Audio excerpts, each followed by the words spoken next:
Welcome back to my channel basic linguistics. आज का हमारा टॉपिक रहेगा जनरेटिव फोनोलॉजी। तो अभी जनरेटिव फोनोलॉजी के अंतर्गत हम कुछ टॉपिक्स को कवर करेंगे, जिसमें आपका आएगा linear and non linear approach, phonological level of representation. So first of all generative phonology के बारे में जानते हैं। जनरेटिव का मतलब ही आप नाम से समझिए, जनरेट करना, ठीक है। सो इसमें जो भी इंक्लूड होगा उसमें आप कुछ क्रिएटिव कर रहे होंगे, कुछ क्रिएशन होगा, उसके बाद कुछ आपको आउटपुट मिलेगा। तो कुछ इस प्रकार से जनरेटिव फोनोलॉजी के अंतर्गत आप चीज़ों को देखेंगे। सो फर्स्ट ऑफ ऑल जो जनरेटिव फोनोलॉजी है, the sound pattern of English, a book published in 1968 authored by Noam Chomsky and Maurice Haley, is considered to be a cornerstone of generative phonology. तो जो generative phonology है, अगर उसकी हम बात करें कि वो स्टार्ट कैसे हुई और उसके बारे में किसने बताया, तो चॉम्स्की ने और मॉरिस हेली ने, उनकी एक बुक है पब्लिश हुई है 1968 में, जिसका नाम है the sound pattern of English. उसी से ही जनरेटिव फोनोलॉजी की उत्पत्ति हुई है। And positivism, empiricism and logical positivism were the most influential philosophical schools throughout the 20th century। 20th century के टाइम पे आप देखे होंगे कई बार बात आती है, पॉजिटिविज्म बहुत सारे रहे हैं, एम्पिरिसिज्म रहे हैं, कुछ लॉजिकल पॉजिटिविज्म रहे हैं। ये लोग एक बहुत ज़्यादा एक इन्फ्लुएंशियल फिलोसफिकल स्कूल्स रहे हैं थ्रू आउट 20th सेंचुरी।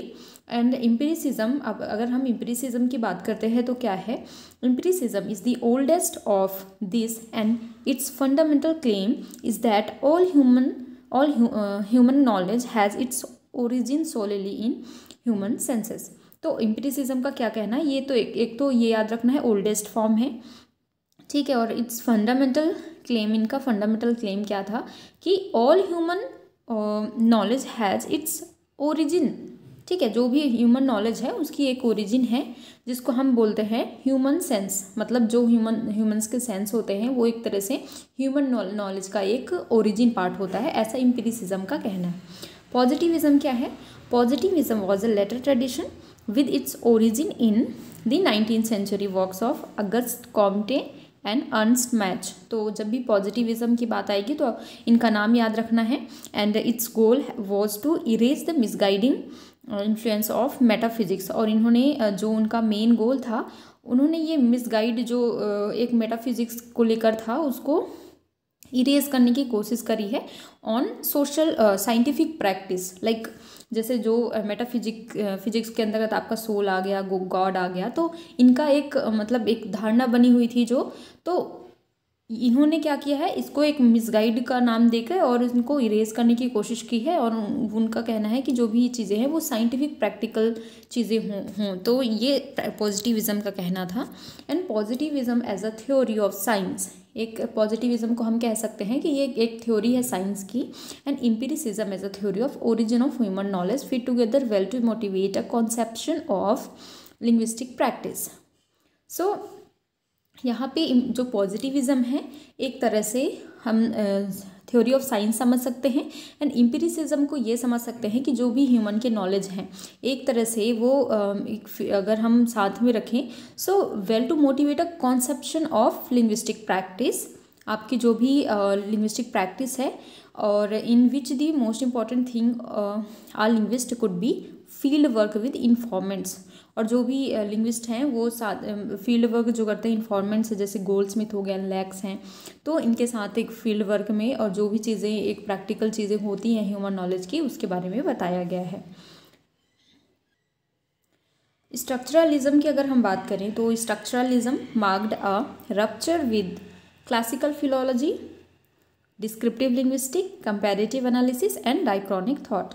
तो स्ट्रक्चरलिज्म की कभी भी बात आएगी तो हमारे दिमाग में ये चीज़ जानी चाहिए, क्लासिकल फिलोलॉजी हो गया, डिस्क्रिप्टिव लिंग्विस्टिक्स हो गया, कंपैरेटिव एनालिसिस एंड डायक्रॉनिक जो थॉट्स हैं वो स्ट्रक्चरलिज्म में हम देख सकते हैं। And the term structuralist has been used to indicate several tradition in linguistics. So here firstly पहला स्ट्रक्चरलिस्ट में देखेंगे हम सबसे पहले द यूरोपियन स्ट्रक्चरलिज्म।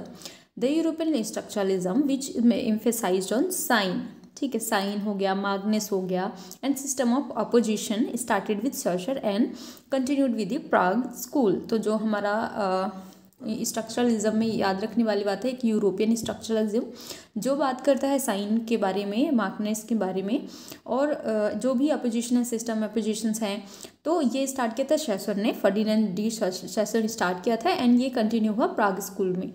अब सेकेंडली क्या है, सेकेंडली अमेरिकन स्ट्रक्चरलिज्म, ठीक है, अभी यूरोपियन था, अभी ये है American structuralism.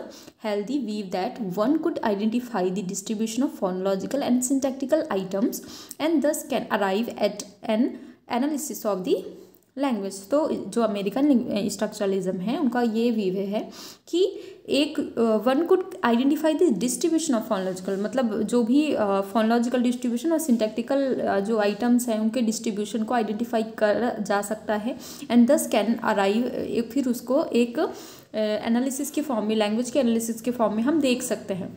So structuralist phonology is general was taxonomic and not explanatory. तो उनका कहना है कि जो स्ट्रक्चरलिस्ट फोनोलॉजी है वो एक तरह से टैक्सोनॉमिक है, ना कि explanatory. So this model of generative phonology adopted in this book, the sound pattern of English, is based on the combined notions of rules। इसमें क्या है, बेसिकली जो ये बुक है, ठीक है, the sound pattern of English, ये book क्या है, इसमें बेसिकली क्या दिया है आपके, एक सेकेंड,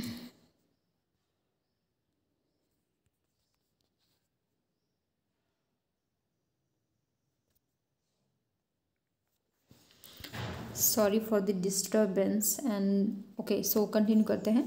सो ये जो बुक है, बुक बेसिकली किस पे है, it is based on the combined notions of the rules and representation. इसमें जितने भी रूल्स हैं, रिप्रेजेंटेशंस है, coupled with the idea that rule apply to underlying representation to yield derived representative. तो इसमें जितने भी आपको रूल मिलेंगे, रिप्रेजेंटेशंस मिलेंगी, वो ये दर्शाएंगी कि आपके अंडरलाइंग रिप्रेजेंटेशन में हम क्या चीज़ें रूल को अप्लाई करके एक डिराइव्ड रिप्रेजेंटेशन प्राप्त कर सके। तो ये सारी चीज़ें आपके ये वाली बुक में मिलेगी। कार्ड 2008। जनरेटिव फोनोलॉजिस्ट, अब जनरेटिव फोनोलॉजिस्ट जो होते हैं, concern was to account for the competence of the native speaker.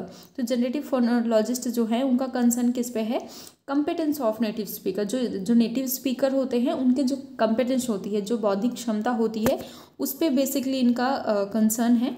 And तो जनरेटिव फोनोलॉजी में हमें बस इतना याद रखना है कि हम कोई चीज़ें जनरेट कर रहे हैं, उसमें कोई हमें इनपुट मिलता है, अंडरलाइंग रिप्रेजेंटेशन मिलता है, उसमें हम कुछ जनरेट करने के लिए उसको कुछ रूल्स देते हैं, आफ्टर दैट जनरेट होके हमें आउटपुट मिलता है। अब आता है linear and non linear approach क्या है। So all the previous theories are example of linear phonology, distinctive features, generative phonology, natural phonology. तो ये लीनियर फोनोलॉजी में आपकी ये सारी चीज़ें आएंगी, जनरेटिव फोनोलॉजी आएगा, नेचुरल फोनोलॉजी आएगा, फीचर डिस्टिंक्टिव फीचर थ्योरी भी आएगा। प्रिंसिपल ऑफ लीनियर फोनोलॉजी की बात अगर करें, एम्फेसाइजेस द सीक्वेंशियल। देखो लीनियर का मतलब ही क्या है कि लाइन बाय लाइन आपको लीनियरली आपको चीज़ें मिले, वो सीक्वेंशियल लीनियर अरेंजमेंट होता है साउंड सेगमेंट का।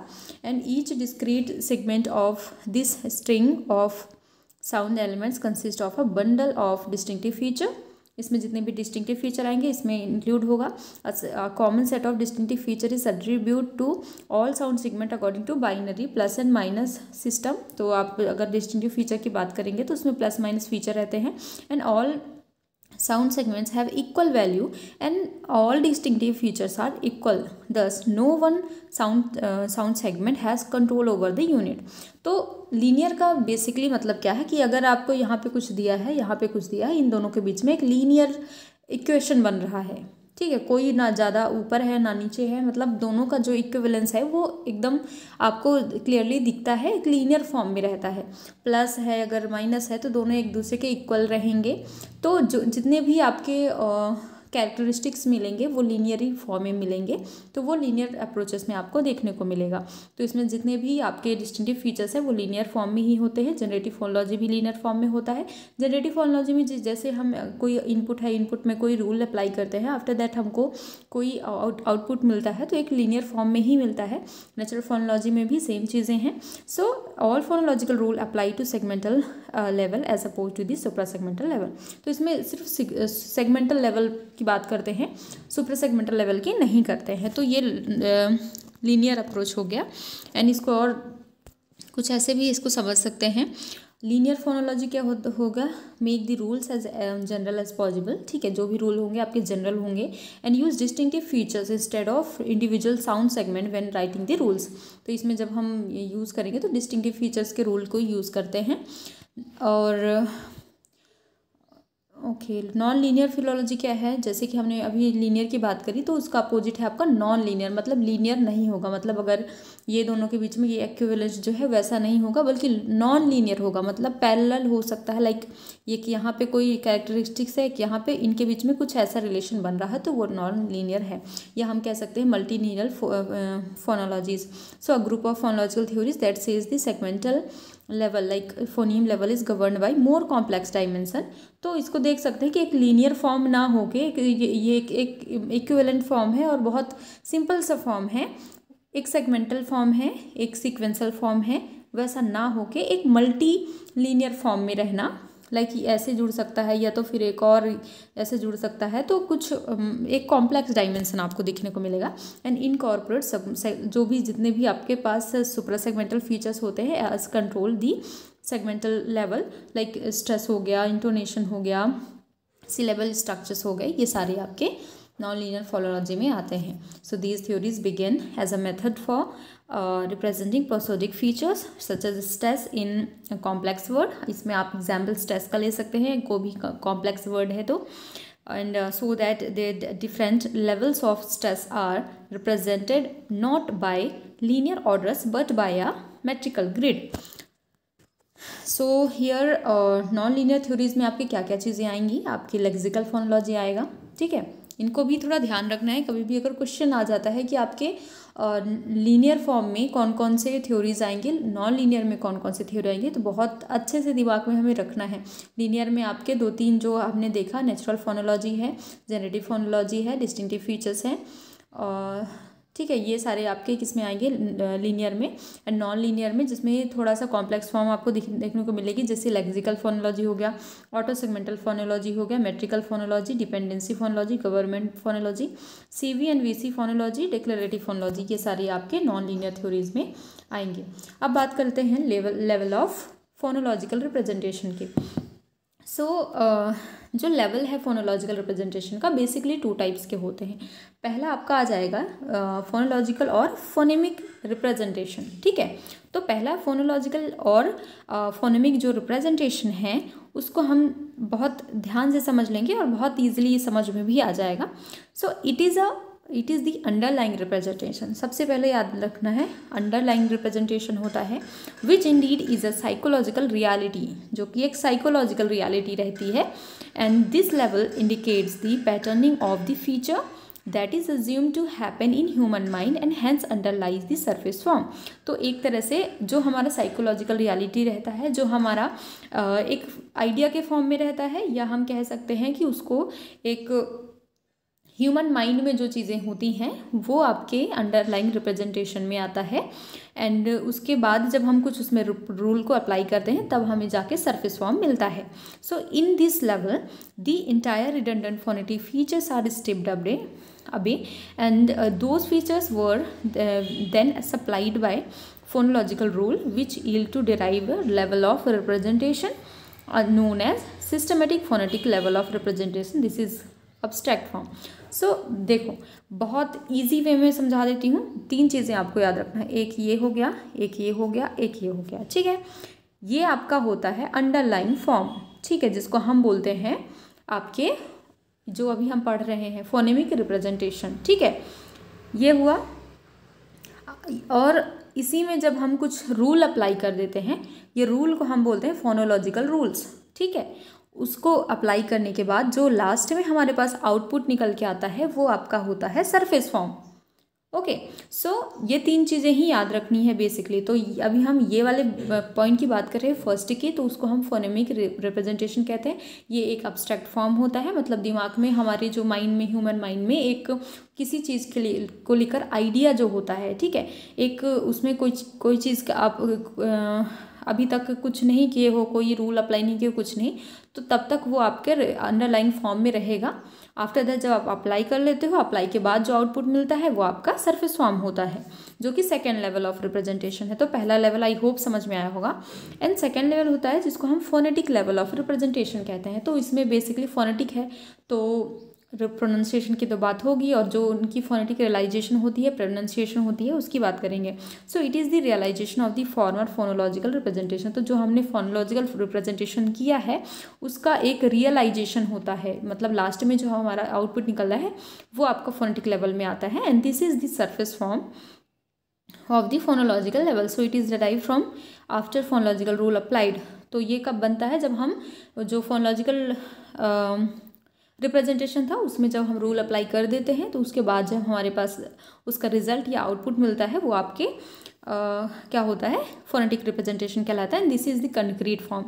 ये कंक्रीट फॉर्म रहता है क्योंकि फोनेटिक लेवल है जिसमें हम प्रोनाउंस करते हैं और चीज़ों को रिप्रेजेंट करते हैं। तो ये एक कंक्रीट फॉर्म होता है, means actually produced form of phonology. तो हम कैसे उसको अप्लाई, मतलब प्रोड्यूस कर रहे हैं, वो इसमें आता है। सो यहाँ पे एक एग्जाम्पल में हम समझ लेंगे फोनोलॉजिकल रूल्स। देखो, ये होता है आपका फोनेमिक लेवल, पहला लेवल जो हमने बात किया, ठीक है। ये अंडरलाइंग फॉर्म होता है। जब उसमें हम कोई फोनोलॉजिकल रूल अप्लाई कर देते हैं तो उसके बाद जब हमारे पास जो आउटपुट मिलता है उसको हम फोनेटिक लेवल या सरफेस फॉर्म कहते हैं। बहुत ईजी है और बहुत अच्छे से आई थिंक मैंने समझा दिया है, तो आपको समझ में आ गया होगा। सो ये बेसिकली दो ही इसके रिप्रेजेंटेशन थे, और ये फोनोलॉजिकल रूल के बारे में अलग से हम देख लेंगे। सो आई होप गाइस आप लोग को वीडियो पसंद आई होगी, और जो भी आपको डाउट लगता है आप पूछ लें। PDF चाहिए तो टेलीग्राम ग्रुप का लिंक हमने दे दिया है, वहाँ पे जाके आप डाउनलोड कर सकते हैं। Thank you so much for watching.